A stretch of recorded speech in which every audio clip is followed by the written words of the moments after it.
I'm wanting to share with you some spiritual teachings that have been very fundamental and life-changing in my own life. And one of the teachings is the principle of non-attachment. And I can remember I've been hearing about it for years. And, you know, having been on a spiritual path like many of you, I got very confused about it because on the one hand, you know, we're meant to be full of compassion and love, and suddenly on the other hand, we're meant to be detached.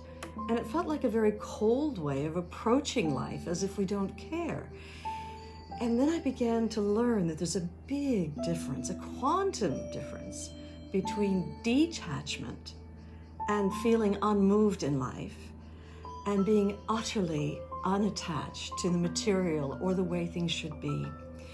And that actually non-attachment is extremely liberating and joyous and freeing for you, as it was in my life. And it was so useful to me during a time when great disaster struck. And we lost everything. My house burned down, and we were financially wiped out. And I very innocently began doing a practice every night where I would go to bed and I would review what I have in my life. A beautiful marriage, and I would look at the business and the material, the house, the cars, and I would just offer it all up to God, to life, to the universe.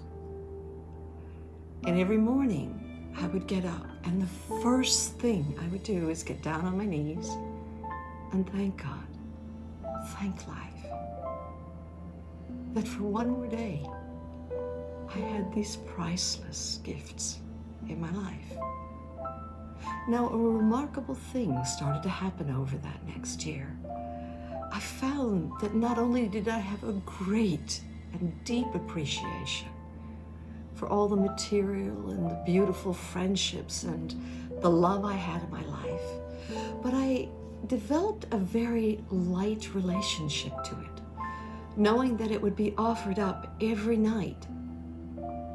And so I began to feel so much more joy, so much more free, and actually so much more blessed to have these beautiful gifts in my life that I completely understood were all on loan. A year after I heard this story, there were mega fires in Malibu, and our little tiny beach shack of our beach cottage, it burned to the ground, and our cars were also exploded, and we were financially wiped out. But I realized that I had been blessed beyond all measure to have those beautiful things in my life, the beautiful people, the beautiful things on the material plane, on the physical plane. And forevermore, I've had a very light relationship to what should be, what is, what has been.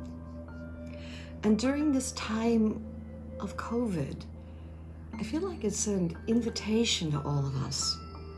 Maybe it's time you did this practice every night. And maybe every morning you got up and thanked for what you do have. I find that gratitude is a magnet for grace. When your heart is full of gratitude, it's like life says, more will be added unto this person. Instead of being a cup half empty person, you're a cup half full person. And life loves to offer you more opportunities, more ways of and directions in life, more doors open for you. All because you are willing to be unattached to the material, the physical, and how things should be, and what it should be after all of this, in this tumultuous time that we're living through, when this period of time finishes, which I believe it will eventually. Even non-attachment to what that's going to look like. So why not give it a shot? Do a divine experiment. See if you find the same joy and surrender and non-attachment as I do in doing this practice. And a heartfelt namaste.